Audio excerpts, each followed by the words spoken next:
Welcome to your free GMAT prep hour. It is June 21st, 2020. It is Father's Day. Call your father, say hello, wish them well. I will do that as soon as this course is over. I will be your host today. My name is Reed Arnold. Welcome. A few things before we dive in. There are some free options aside from the free GMAT prep hour series. You can take the first class of any of our sessions for free. Currently, all our sessions are online due to the pandemic, but you can drop in the comfort of your own home. We have Zoom classrooms set up. Zoom, proud sponsor of this quarantine. Take a gander at the first 3 hours of our 9-session class. See if you like the style, see if you like the teacher, see if you like what we have to offer, or just frankly, just get some free instruction. As I always say when I talk about this, we talk about big things in session 1. We talk about what this test is and how to study for it. We talk about how data sufficiency works and what you need to understand about that weird GMAT specific question type. And we talk about some big sentence correction strategies. Okay? So drop in, take your free 3 hours and run. But it is a good resource for you to take advantage of, especially if you're early in your GMAT studies.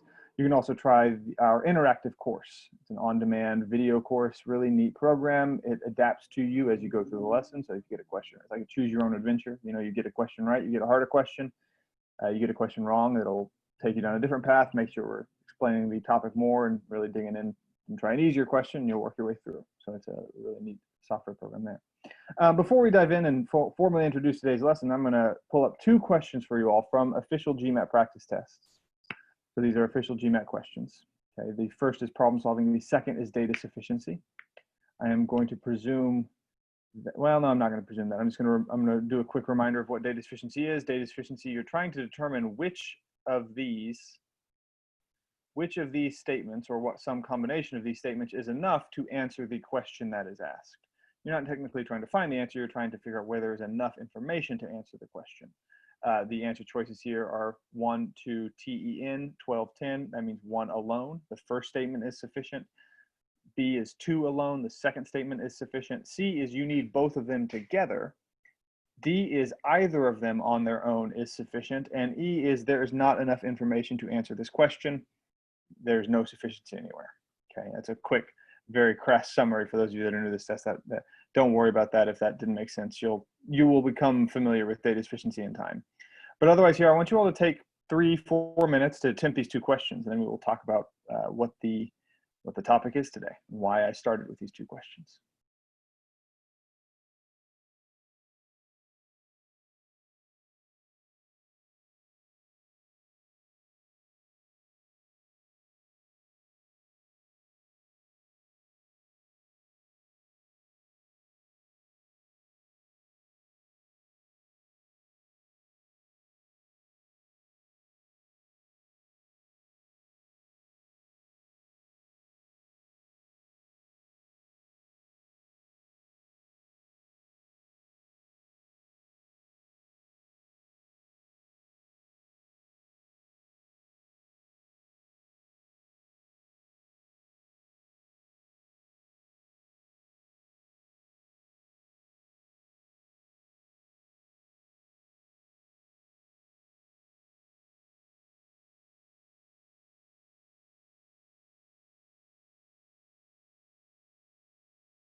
as you coming in here in about 4 minutes. So as you have answers for these two questions, go ahead and type in the chat what you think. Just type the answers in order, right? So I think the first one is A. I think the second one is B. I type AB. Go ahead, let me know where we're falling on these two questions. I'm curious.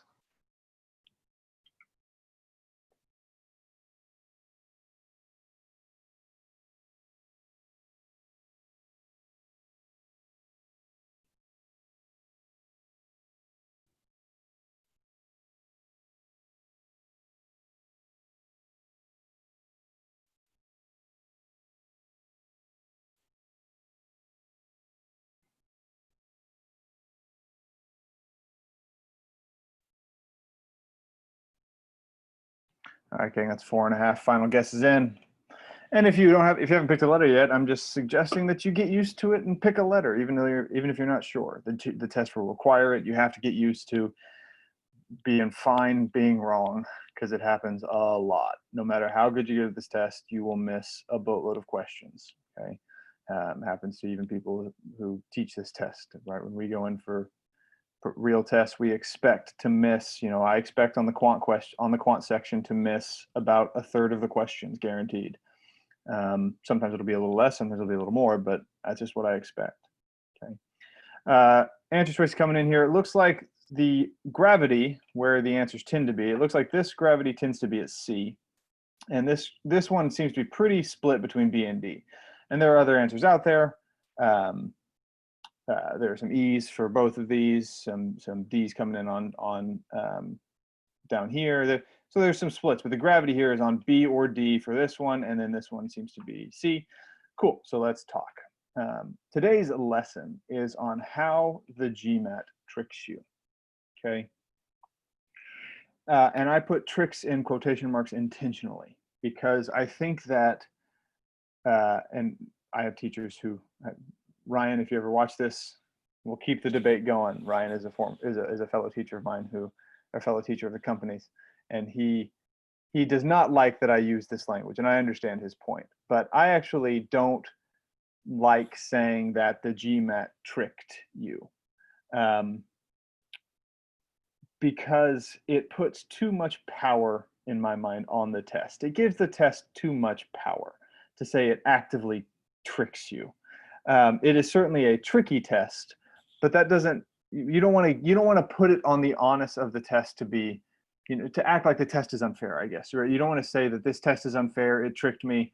No matter how good I get at this test, it's just going to trick me because it's a deceitful, lying thing, whatever. So I try to not use the phrase "the test tricked us," although it can certainly feel that way.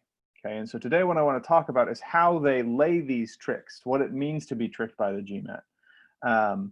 But I want you to always keep in mind here, whenever you feel like the test tricked you, try to develop the mindset of, okay, what can I do? What habits can I have that save me from being tricked? That's kind of my point, is that there's no one tricked who doesn't allow themselves to be tricked in some way. And so whenever you have that sensation that the test tricked you, figure out how they tricked you, how you were tricked, and what you can do to avoid it. Okay. There are two basic ways a test can trick you. Okay, and this lines up with the types of errors there are. For those of you that have taken statistics, might be familiar with type 1 errors and type 2 errors. Okay. And I'm now having a flash of panic, wondering if maybe I've mixed these up, but it doesn't matter. That's not really relevant to the issue at hand. But basically, there are two situations, right? You think something is true, or you think something is false. Okay. And then there's the truth. There's the objective truth of the matter. Okay. And if you think A is correct and it turns out A is correct, you're right. No problem. If you think A is incorrect and A is incorrect, then you're right. There's no problem. When things start to get tricky is when you think something is correct, but it's actually incorrect. That's a false positive. That's a type 1 error, typically. The other error is if you think something is incorrect, but it turns out to actually be correct. That is a type 2 error. And these are the places where you're going to often feel tricked. The test is going to present information. It's going to seem a certain way. You're going to say it's a certain way, and it's going to turn out to not be that way. You made a type 1 error. Or conversely, you're going to think something is not a certain way. You're going to think there's no way that that's what this is. But it turns out it is what the situation is, and that's a type 2 error. Okay. If you're talking about data sufficiency specifically, okay, you determine whether or not a statement or a combination of statements is sufficient or insufficient. If you say something's sufficient and it is, you're right. If you say it's insufficient and it's not, you're right. But what happens when you think a statement is sufficient? And I'm especially interested in the cases where you really think you're right. There are certainly times where you're like, I think that's sufficient, but I'm not sure. I'll say it's sufficient, right? And you're wrong. Well, that's not as interesting as when you're like, oh, that's sufficient, and then it turns out to not be sufficient. That's when you really make a type 1 error. So there'll be problems today, everybody, where maybe you aren't tricked, quote unquote. Maybe it is a conceptual thing, right? You just don't know this rule well enough, or you forgot this rule, whatever it is. But I'm always curious in the situations where you feel like you're right and you're not. That's what I want to get in today. So where you're like, oh, that's definitely enough information to answer the question, but it's actually not. That's a type 1 error. Or more common in data sufficiency, you think there's no way that's enough information. That's insufficient, but it turns out it is enough information. That's a type 2 error. We know, or we have really good reason to believe, that type 2 errors in data sufficiency are far more common. In our Navigator, which is it's a tool we use for official guide questions, we track data based on what students answer to those questions. And we know that type 2 errors are about 50% more likely than type 1 errors, okay? So 2/3 of all data sufficiency mistakes are type 2 errors. And it's an interesting phenomenon. And so what we're gonna talk about today is how to avoid this, how the GMAT does this, and what we can do to get better and avoid these traps, okay? Typical, and this is a quick assessment, there's, I'm sure, other things here, but a type 1 error, when you say something is X, but it's not actually. Usually what's going on is you're assuming something that is not justified, okay? You're bringing something into the question or the situation that doesn't have to be true, or maybe is not true. You might be misusing a mechanic or using a mechanic that's not actually a mechanic. You're doing some bad arithmetic or some bad algebra, some bad math. You sometimes might do what's called begging the question. This is a very official logical term, where you are using the possible true outcome to justify the possible true outcome, okay?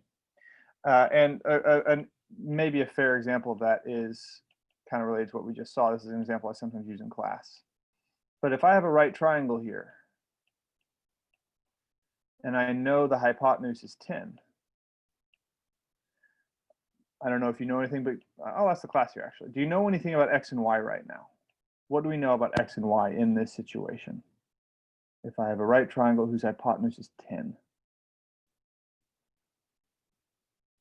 So someone said 6 and 8.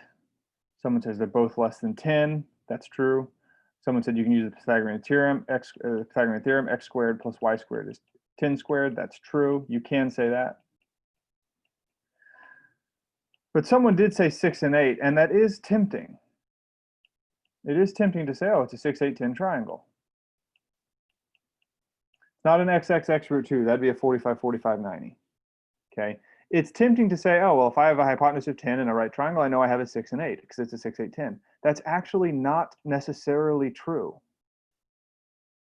Okay. We don't know it's a 6, 8, 10 triangle. What we do know is if we have a right triangle that has 6 and 8, this is what's so tricky. If we have this situation where we have 6, 8, and a right triangle, then we know the hypotenuse is 10. I do know that. That does work. But this logic, the reverse logic, doesn't quite work because it could be 1 square root of 99, 10. If we knew X and Y were integers, if we were told they had to be integers, yes, it would be 6 and 8, but maybe you're assuming integers when they don't have to be integers. That would be a type 1 error. Okay. Or you're begging the question. You're using the fact that 6, 8, 10 triangles exist to justify that this must be a 6, 8, 10 triangle when it could be many other triangles. Okay, so begging the question is when you believe the outcome to justify the outcome. And it's often you don't even know you're doing it, but it is a common psychological trap in logic. Okay, so just be careful of that. Type 2 errors, when you say something is not true, but it is, or you think something is not true, but it is, often you are changing the question. You've missed what the question's actually asking. Very often what you're doing is not fully considering or working through the situation at hand and really seeing the possibilities. That's very often the case with a type 2 error.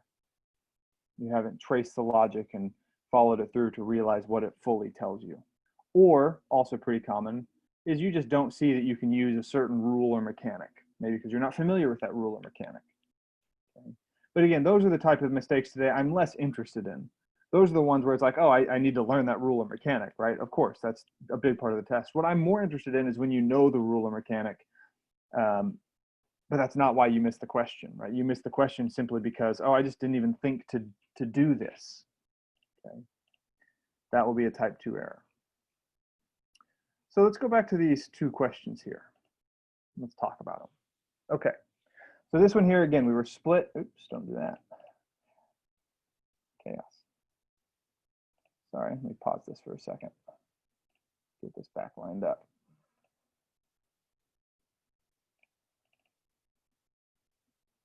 There we go. Okay. So we had this question here. We were split pretty evenly between B and D. All right. Now, so we're told the perimeter of a certain isosceles right triangle. Okay, so especially if I've done some studying for the GMAT, I might know a little bit about isosceles right triangles by now. I might know, for instance, that we have the ratio x, x, x rad 2. Okay. That's just it's a common formula. You definitely want to be familiar with this type of triangle. The GMAT uses it a lot. And then I know what perimeter is. I know perimeter is I add up the sides of the triangle, and that gets me the perimeter, right? So I know that I add up these, this is this triangle I'm dealing with, and I know I add up the sides, and I end up at 16 plus 16 rad 2. And hey, there's that rad 2, and there's that 16, so B. Makes sense, right? But the answer is not B.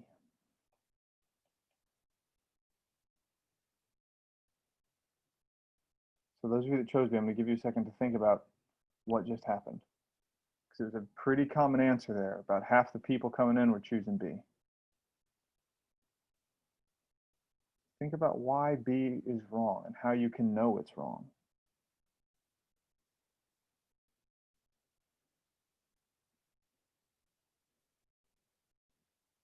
Oh, I'm sorry.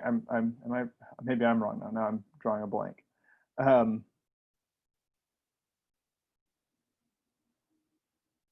am drawing a blank. Give me a moment. Let me catch back up to y'all. X, X, X rad 2, 8 rad 2, 8 rad 2, 16. 16 is, excuse me. Let me correct this here. Yeah. E is the trap answer, which we didn't really fall for, by and large. 8 rad 2 is a different trap answer. So D is, erase everything I just said. That was foolish. Yeah, B is correct. D is a separate trap answer. But E is often a trap answer because that 16 rad 2 and that X rad 2 is so tempting. Now, we didn't get a lot of E's. We had a few, but not many. That's fine. That's good. We didn't fall for the trap. A lot of people say, oh, well, 16 rad 2, X rad 2, I know it's got to be. Okay, great. Let's choose E. Turns out that's not the case, though, because if that's true, if this is the hypotenuse, 16 rad 2, then that means the X is 16. And if X is 16 and I add up the perimeter, I get 32 plus 16 rad 2. Okay, and that's not 16 plus 16 rad 2. Okay, I have a question about how do we know it's a 45, 45, 90, because that's what an isosceles right triangle is a 45, 45, 90. Those are the same type of triangle. Okay. Now 8 rad 2 was another pretty common choice. Because again, we have this 16 and we have 16 rad 2, and so there's this thought of like, okay, well, then if the hypotenuse is 8 rad 2, that seems to match, because then we have 8, 8, 8 rad 2. And 8, 8, 8 rad 2 kind of seems like 16 plus 16 rad 2, but if D is the answer, if we have 8 rad 2, and we add all that up, we add our sides up, we're going to have 8 rad 2 plus 8 rad 2, there's 16 rad 2.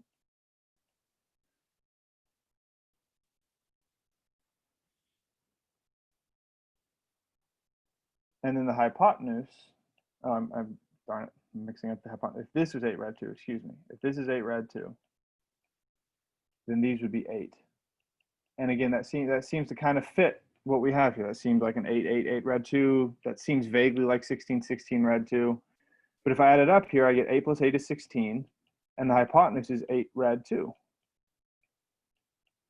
And that's not 16 plus 16 rad 2, so D is also out. Even though it feels like it's got a lot of the right parts, I feel like there's an 8 involved, I feel like there's a rad 2 involved, but it doesn't actually give the right perimeter. Okay, and so the right answer is in fact B. Sorry for that cross up there. The right answer is 16, and that's a little bit harder to see. But if we call the hypotenuse 16, then the legs would each be not 8 and not 16, but 8 rad 2 and 8 rad 2. And so if I add 8 rad 2 and 8 rad 2 and 16, I get 16 plus 16 rad 2.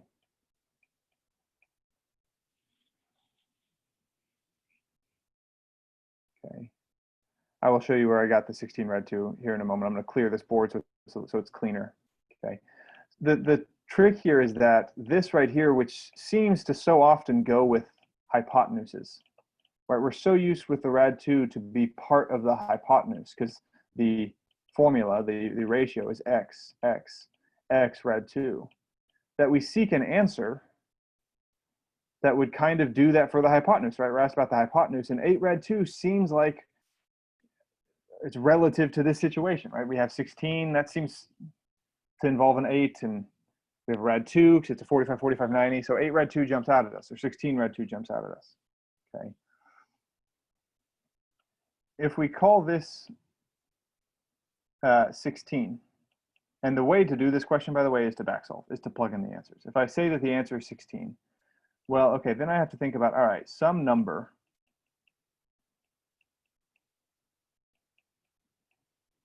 times radical 2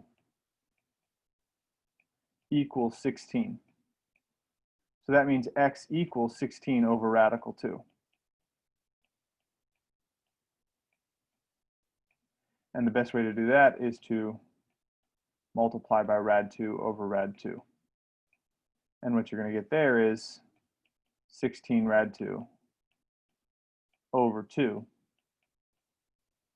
or 8 rad 2. And remember, this is to solve for x, which is the side length. So we have here 8 rad 2, 8 rad 2 for the side lengths, not for the hypotenuse, which is what the question asked. And so the hypotenuse is actually 16. Okay.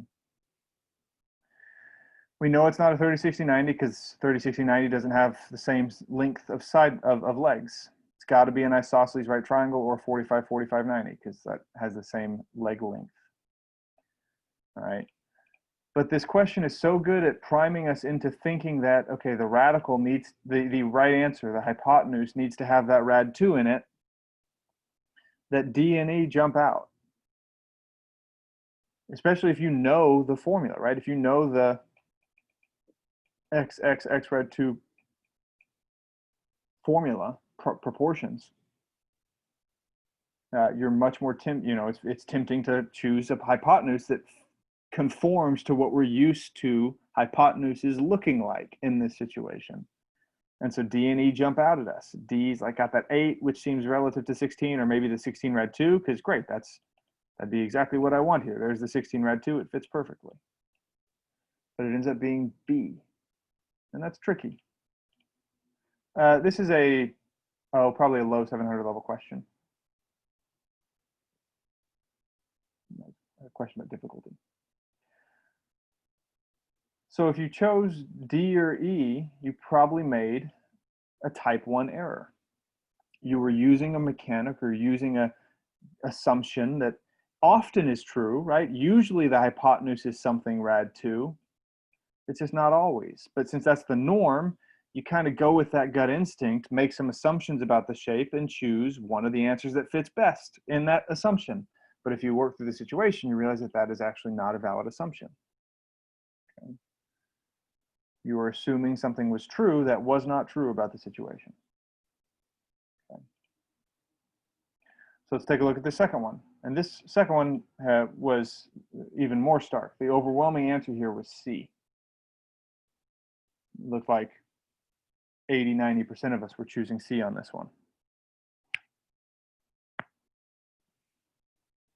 And this is an example of a type 2 error. All right, because the answer here is not C. They're both fairly difficult questions, Aiden. But they're difficult not because they're conceptually difficult. Okay, we have here 15 terms in a sequence. And it's a little bit of a pain, but you could 1, 2, 3, 4, 5, 6, 7, 8, 9, 10, 11, 12, 13, 14, 15. Those are 15 slots, roughly. We have this sequence, AN equals AN minus 1 plus K.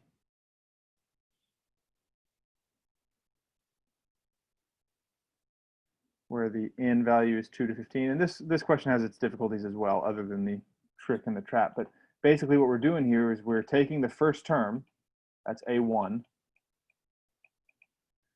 We add some number to it, we add K to it, and that gets us the second term, A2. And then we take A2 and we add K to it, and that gets us the third term. That's what this instruction tells us to do, add a number every time, and you'll get the next term of the sequence. And we want to know how many terms of the sequence, how many terms in the sequence are greater than 10. And there's not much to go on up front, we don't know. Statement 1 tells us A1 is 24. But that doesn't seem particularly helpful. Because how many, okay, do I add 10 or do I add 50? Or if I added 10 or 50, that would be kind of the same situation actually. But do I add a positive number and, or do I add 6 and go 30, 36, 42, 48, 54, 60? Or do I subtract 6 and go 24, 18, 12, 6, 0, negative 6, negative 12, and now suddenly I'm less than 10, right? Or do I subtract 2 and go 24, 22, 20, 18, 16, 14, 12, 10, 8, and now I'm below 10. So it just seems like I don't know what K is. All I know is the first term. That's not sufficient. And that's true, it's not sufficient. The answer is not A or D. The second term, though, is where things get interesting. We're told that A8 is 10. The 8th term is 10. So that's 1, 2, 3, 4, 5, 6, 7. Here's the 8th term. We're told it is 10. And at first your thought is, well, okay, but I don't know what the first term is. I don't know what K is. I don't know what I'm adding every time. How am I supposed to answer this question when I only know what the 8th term is? Because I don't even know. Right now I have to pretend, I have to forget that I know the first term is 24. I'm judging statement 2 on its own. And all it does is give me one term. How could that be sufficient? But it is. I know K is not 0. And so that means, if I say I'm adding a positive number, say I'm adding 2 each time, then all of these numbers are going to be greater than 10. So how many of the terms are greater than 10? 7 would be the answer in this situation. And that's the same if I add 2, or if I add 50, or if I add 10 trillion, whatever. There's going to be 7 numbers greater than 10 because these numbers are less than 10. I added something to get to 10 from this 7th term. But what if I add a negative? Let's say I add -2 each time. Well, then I'm going to go 10, 8, 6, 4, and all of these terms are going to be less than 10. I'll use a different color here. Let's say, let's use orange. So let's say I add -2. Well, in this case, I have these would be less than 10, but these over here would be more than 10.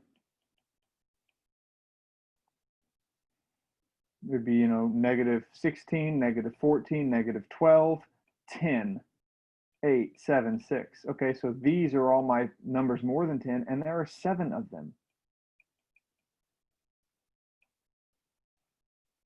And so in either situation, if the 8th term is 10, I know that 7 of the other terms are more than 10. I don't know which ones, and I don't know how much more than 10. It could be a little bit more than 10 or a lot more than 10. But I know that 7 of them are more than 10. So I'm getting some funny responses in the chat right now. Some frustration. Someone said, this is why I hate the quant section. Can you elaborate on that? And this is the emotion we're going for today.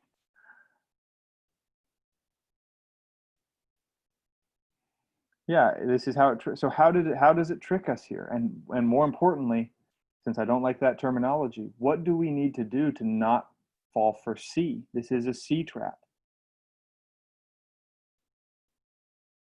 This is a type 2 error. We presumed that this was not enough information. We did not fully consider the possibilities and go through the situations, the possible situations, and say it's not sufficient, but it is sufficient.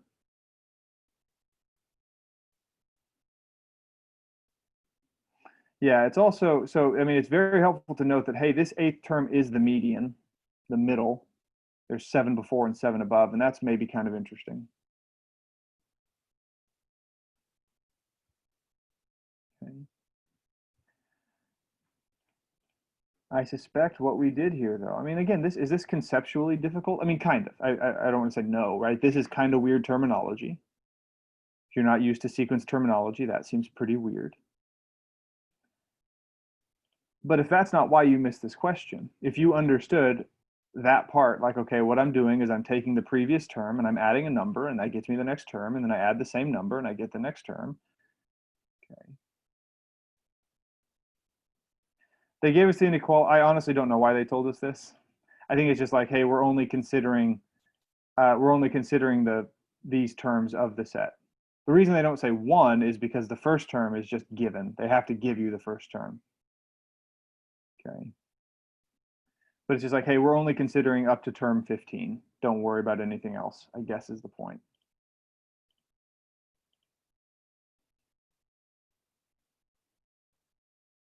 But if you understood that concept, and you see, okay, I have 15 terms, I'm adding something, and then I add the same thing, and then I add the same thing. If you understood that, you missed this question not for concepts, but because you made a type 2 error. You didn't fully work through the possibilities. And that's doom. And yeah, it's tricky. You don't need to know K, right? If this is why I also say changing the question. Did we change the question? Did you start thinking, you know, okay, I need to know all of the terms of the set, or I need to know the first term of the set, or I need to know K?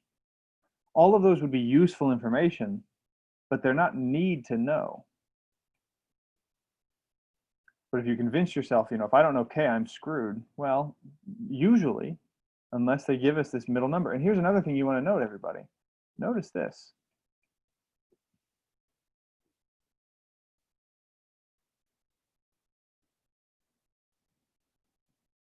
Okay. Notice that duplication. That should, the question is about a cutoff at 10. And then statement 2 gives me 10. That needs to light you up. You need to notice that. Hold up, that's the exact cutoff point I'm curious about. Let me make sure I explore this fully and lay out, you know, if this told me A7 was 10, that would be a different situation. If the 7th term was 10, it wouldn't be enough because I don't know if I'm going down through 10 or if I'm going up through 10.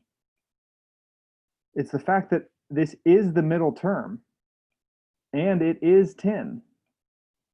But if you don't stop, if you don't recognize, ooh, 10, that's the cutoff. That's curious. I got to look at that closely. Oh, 8 is the middle number of the set, right? Then you can piece together. Because, Gina, this middle term, this 8th term, if it is 10, then there are 7 terms over here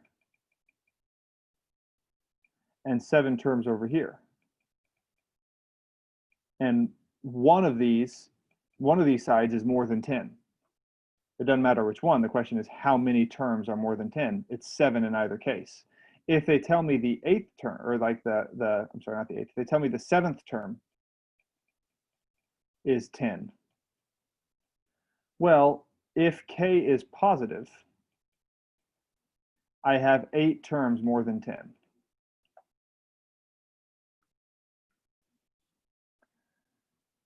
If k is negative,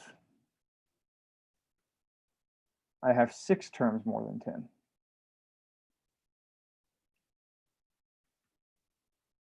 These 6 terms up front. So the fact that it's the middle tells me it's 7 either way. Okay.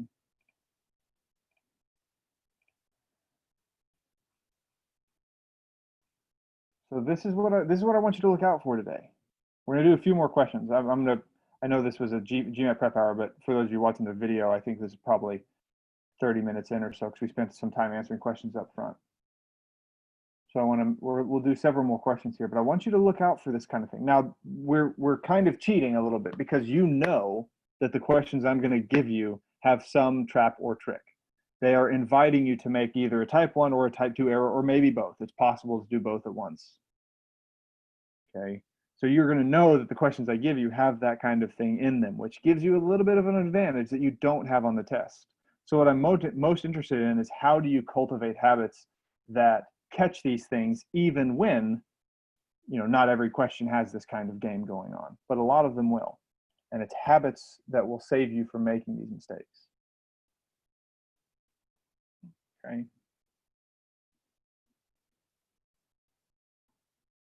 For anyone, I'm gonna wrap this question up, but if anyone has any questions, we can come back to it at the end of the session here. Okay.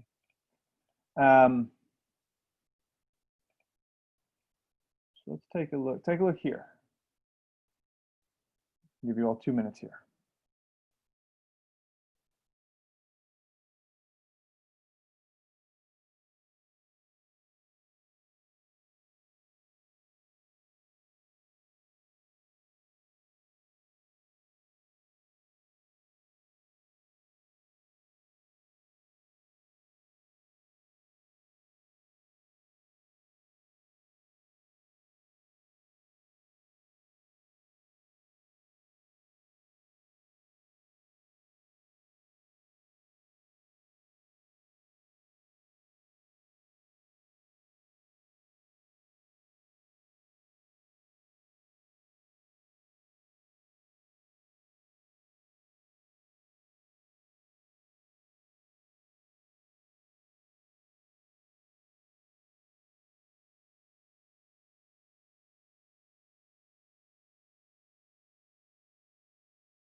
That's about 2 minutes.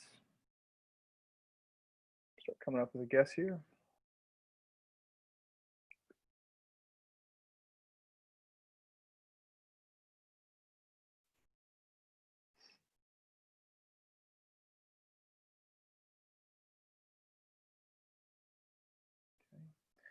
So we're split between C's and A's mostly. A few other answers out there, but those seem to be gathering the most gravity here. All right. Question is, how many roses are there? We're told there's a vase of tulips and roses, has fewer than 22 flowers. How many roses are there? Okay. Well, there's 20% more. The number of tulips is 20% more than the number of roses. So maybe you do something like, well, 1.2 R equals T. But who knows? You know, that's not enough information because I don't know how many roses or tulips. That just gives me a percent relationship. Then they tell me that tulips equals 6 from statement 2. But it's like, okay, well, how many roses are there? I have no idea. Are there 4 roses or 5 or 6? Whatever, who knows? And then, hey, when I bring these two together, I have 2 equations, 2 variables. I can plug in the T. I can solve for R. It's 5 and 6. The answer is C. Great. But that is not the answer. This is, again, a type 2 error. Okay. Ask you all, especially if you chose C, which of these you suspect. Remember, a type 2 error means you said one of these is insufficient when it's actually sufficient. I want you to gauge for yourself which one you think is more likely to be the one that is sufficient.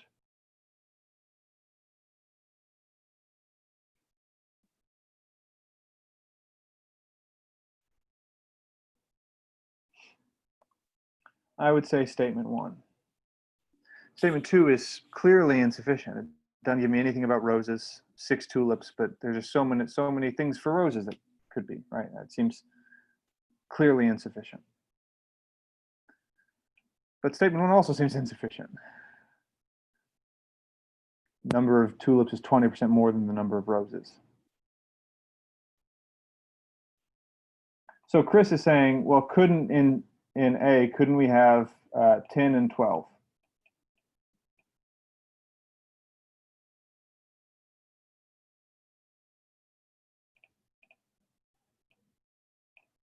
We have fewer than 22 flowers. That is 22 flowers. So 10 and 12 is not allowed. What is allowed? The only other one that's going to fit is 5 and 6.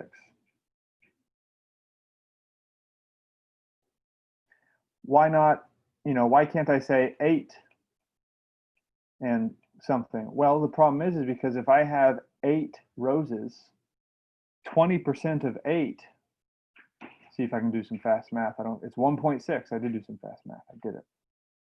Pressure was on. That means I have 9.6 roses. What the hell is a 0.6 rose? Does that make sense? I can't have 0.6 of a rose. So I can't have 8 and 9.6. It's got to be integer values. And the integer values that are going to work are going to be 5 and 6, 10 and 12, 15 and 18, 20 and 24. But all these are too big because it's less than 20, fewer than 22 flowers. Okay. So it turns out that statement 1 is again sufficient. Why? Because up here we have integer constraints, kind of hidden. It doesn't specify. You just have to know that you can't have half a flower.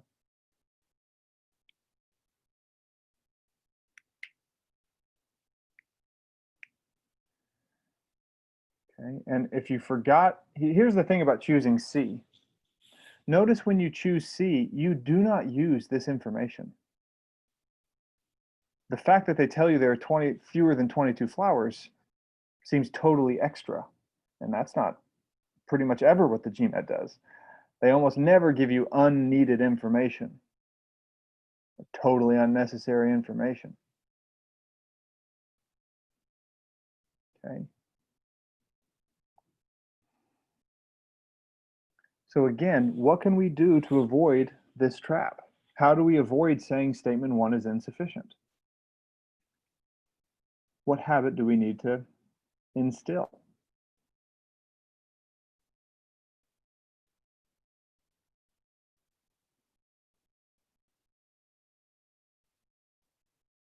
Sifri says test cases. It's a pretty good option.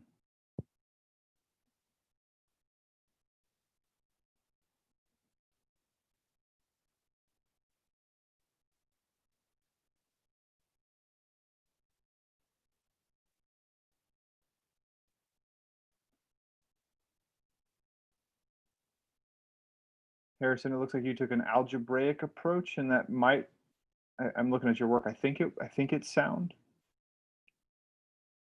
But at some point you still have to consider, right? You still have to consider the possibilities. When you got to that point in the algebra, you had to consider, oh, 5 and 6 are the only numbers that work. Yeah, notice your integer constraints. Using ratios is helpful for sure for percents. But mostly, guys, the question you need to ask is, what is possible? It's testing cases. What cases are possible?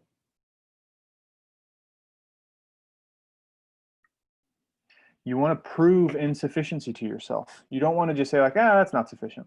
You want to say why it's insufficient. What possibilities are there that make something insufficient, and actually work through those possibilities. That's how you're going to save type 2 errors.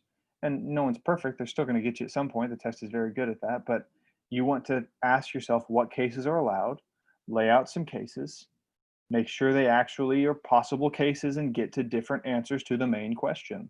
Turns out there's only one possible case here, and that means there's 5 roses and 6 tulips.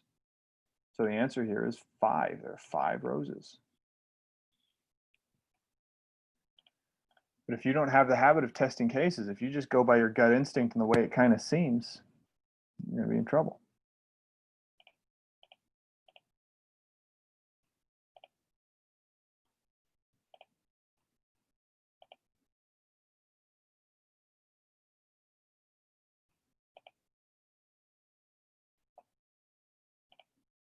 Take a look here. Take 2 minutes.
Okay. Coming in here, most of the gravity is on answer choice B. We had a few C's and D's come in, but B has most of the gravity, and that is correct. We did well avoiding the trap on this one. Okay, I have a list of 12 integers. The lowest is -4. I want the range of the positive integers. And there are 12 integers. And so the trap here is going, okay, well, -4 plus 12 is 8. And then the range 8 minus 1 is 7. And so the answer, the trap answer, one of the trap answers is C.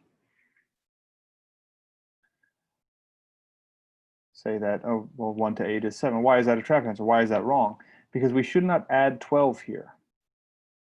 12 is the number of integers in the set, not the range of the set. I don't want to add 12. I want to actually add 11. Use a different color for this.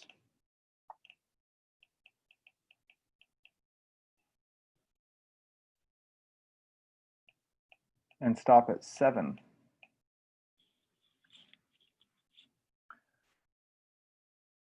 That gives me 12 integers, 11 spaces between them, right? -4, space to -3, space to -2, space to -1, space to 0, ...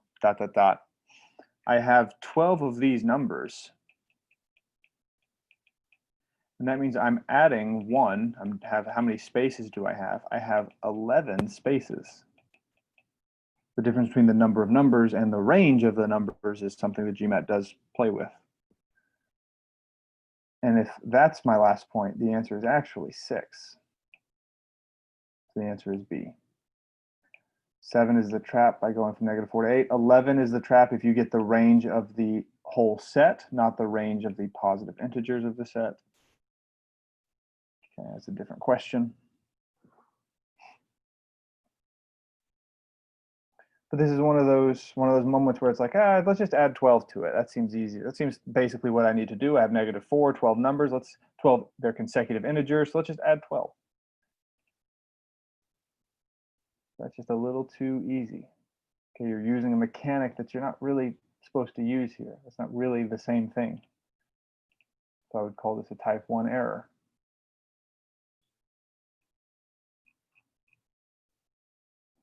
Range is the distance between numbers. So the range of 10 to 18 is 8. It's just the difference. So the range from 1 to 7 is 6.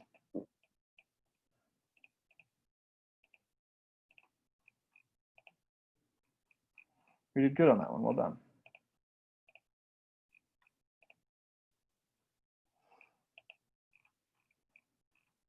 Let's do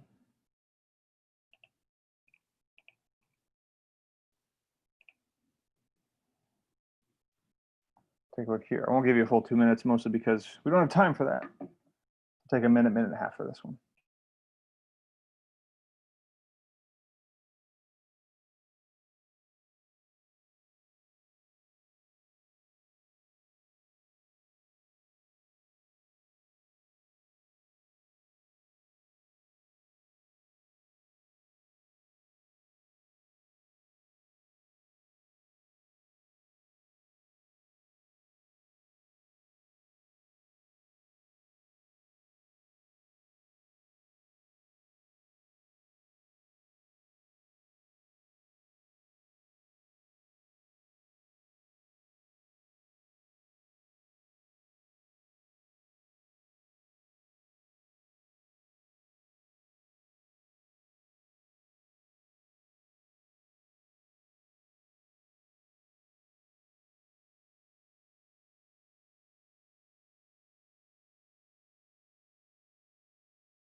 Okay, go ahead and make a final guess here. Seems that C has a lot of the gravity. That's good. C is correct. Okay, the answer is 13.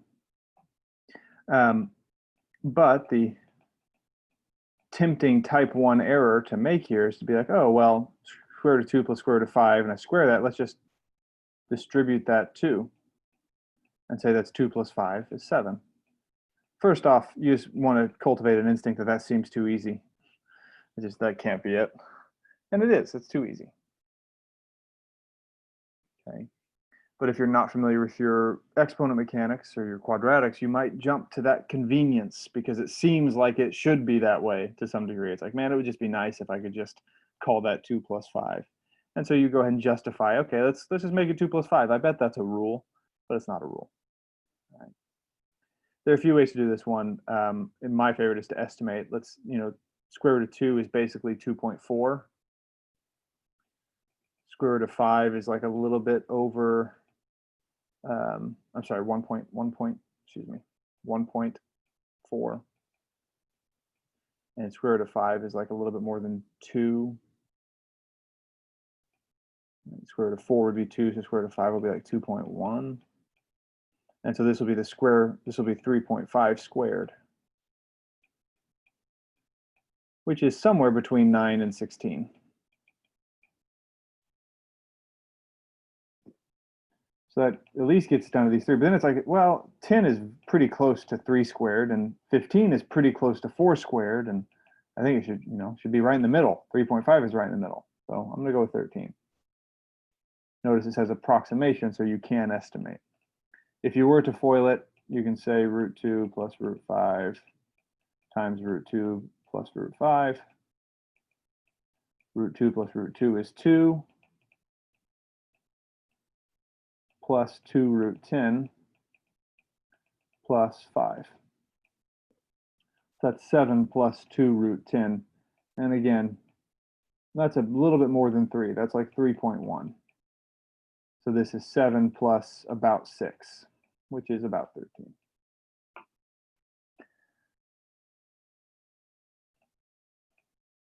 Okay, but they've laid that trap there so that, man, it'd be nice to pick 7. We did a pretty good job avoiding it.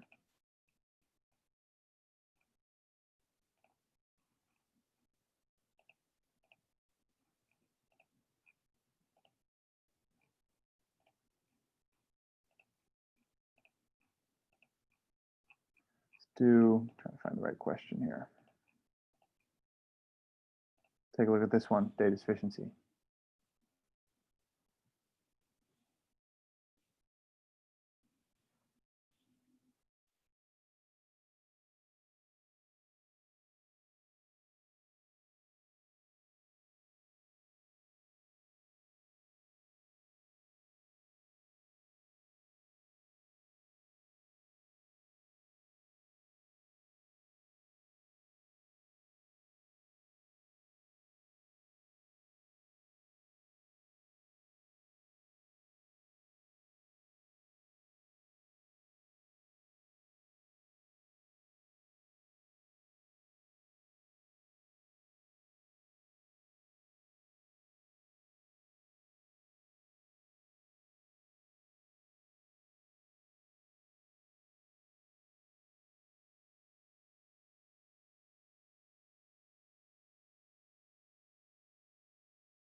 I'm getting a whole spread of answers here.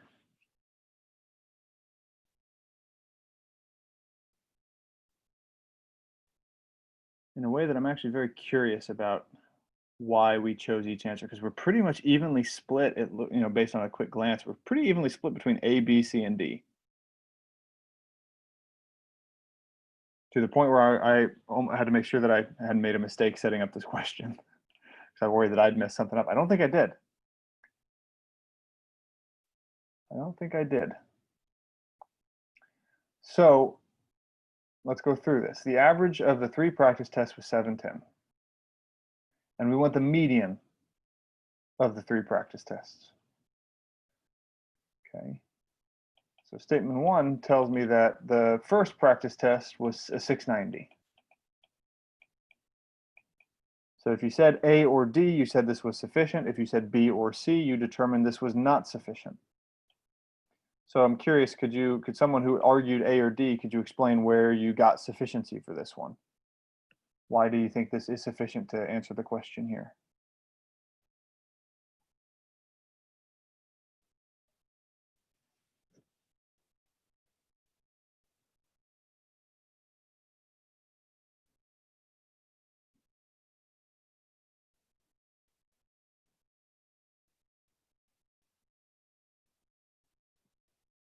So David, you're talking about the third score, but right now I'm only considering statement 1 on its own. So I don't know this score at the moment. This might be infamiliarity with data sufficiency. That could be part of it.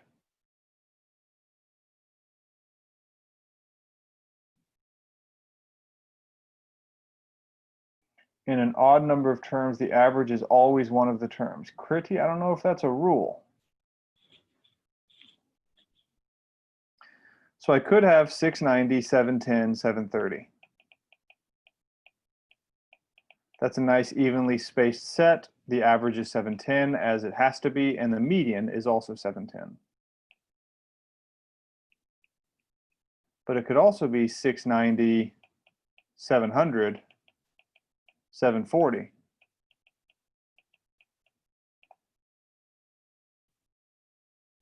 And then the median is 700. But this makes the average the same. The average is 710. And so I have 2 different medians. And so this is not sufficient. So if you said that this was sufficient, if you chose A or D, you made a type 1 error.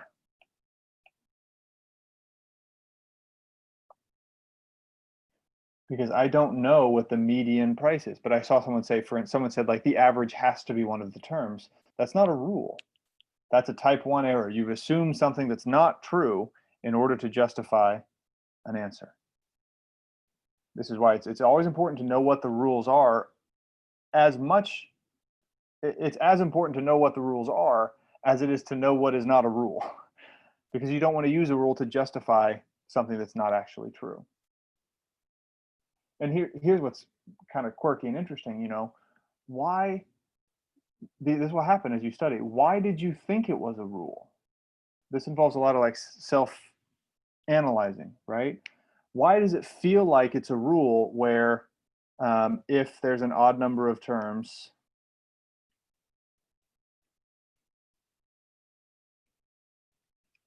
the average must be in the set? That's not a rule. You've never heard that rule before. No one has ever told you that that's true. You've read it in no math textbook. How does it become so seemingly a rule? How does it feel like a rule? If it's, yeah, so Sid is mentioning maybe it's true with consecutive odd numbers, or a consecutive set of numbers. If I know it's a consecutive set, then the average is one of the numbers. It's the middle number. If it's a consecutive number, if it's a odd number of consecutive numbers. Okay. Here is a rule. I think Sid's got it. Sid might have explained it for us, right, where we get this. An odd number of consecutive numbers. Yes, the average is in the set, and it is the median.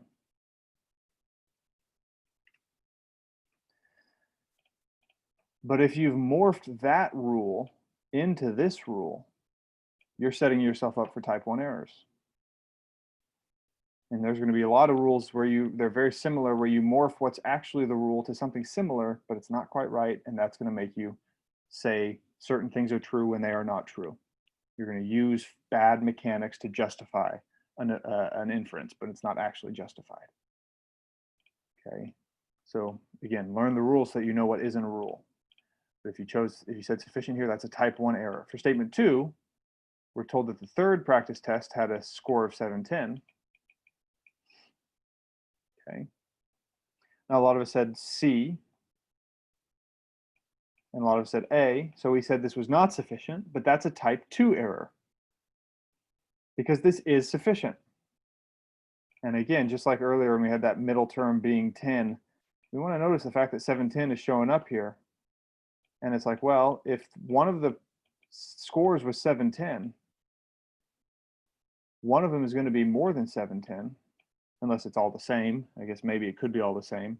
But if not, one of them is going to be more and one of them is going to be less. And 710 has to be the median. I don't know what the other scores are, but I don't really care. So the answer to this question is B. So if you said this was insufficient, that's a type 2 error. So we had both happening on this question in pretty equal numbers, it seems, which is kind of fun. This is probably a good one to end on for that very reason. Aiden, you say, how do I know 710 is a median automatically? I don't know automatically. That's the problem, is that we expect things to be automatic. And if we don't know automatic, it means either, sufficient or insufficient. It's not automatic. It's something I have to think about and work through. Since 710 is one of the numbers, and it is the average, if I think about possible sets, well, let's just make it all 710. That'd be nice and convenient, right? Everything is 710. Then the median is 710 and the average is 710.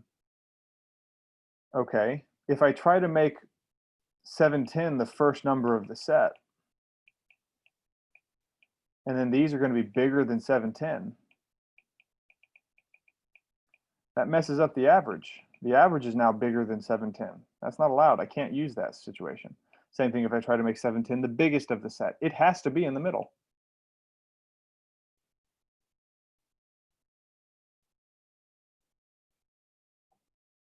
So there is a rule.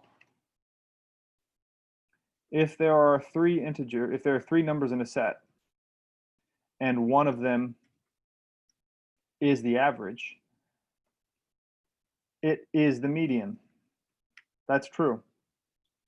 But that doesn't mean if there's three numbers in the set, the average must be one of the numbers. Can't say that.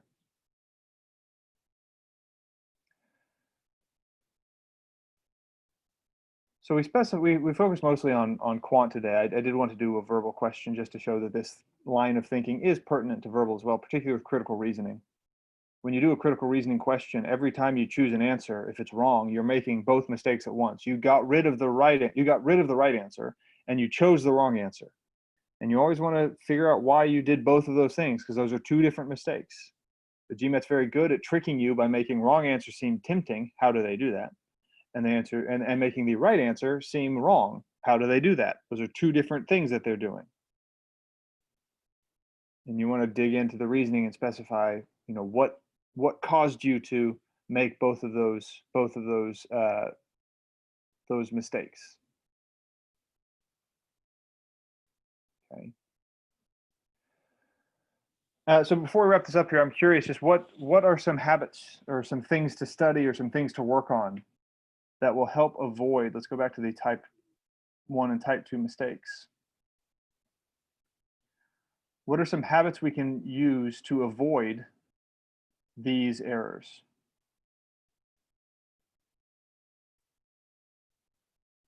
Identify constraints. Amanda, is that for both errors or for one in particular? Both? I would agree. I think it's a good one. Identifying constraints is a big one. ID your constraints. ID constraints.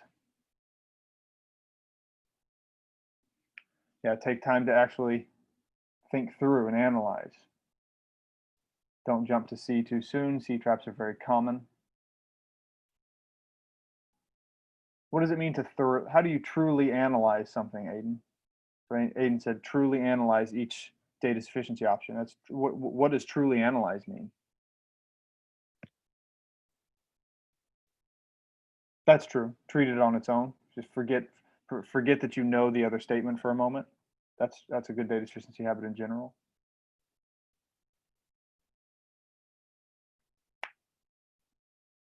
Try out numbers.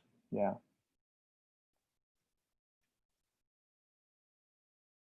Don't assume aren't given. Figure out the range of possibilities. You have to just kind of trust me here that the GMAT is more about this than it is about any math concept. You have to use the math concepts to sometimes figure out the range of possibilities, but often it's not the math concept that's hard there. It's thinking to lay out the possibilities. Notice the question that's actually asked. Yep.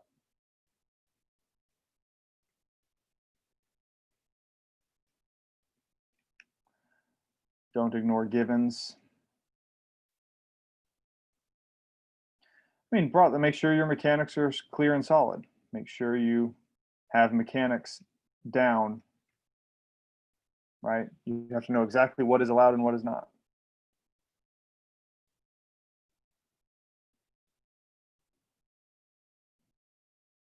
Yeah, when you see a number repeated in a problem, that's a good thing to like zoom in on. It's true.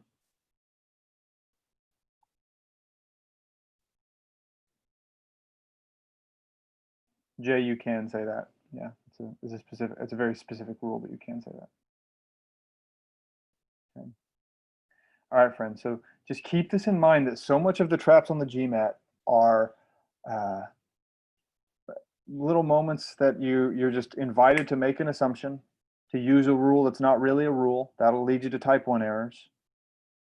Type 2 errors are where you overlook possibilities. You don't work through the situation fully to figure out what the possibilities are. We didn't see this too much today. Oops. We didn't see this one too much today where we don't see to use a certain rule or mechanic, but that will happen. You'll realize that the question that's actually asked is the key, not something similar to that. Or in these questions ran the gamut in difficulty. Some were easier, some were harder. Okay. So keep in mind that this is buried underneath these questions in the test. It's not just know some math, learn some formulas. It's much trickier than that. Okay. But remember that if you use good habits and have good strategies, the GMAT will trick you less and less and less, and that it is very much in your control to avoid being tricked. All right. Thank you all for a wonderful session. Check out our upcoming classes at this link here. Again, you can try one out for free. Try out a few different teachers, see which one you jive with most. I'll stick around now for any questions from the audience, and I will see you all at the next free GMAT Prep Hour. Thank you all very much.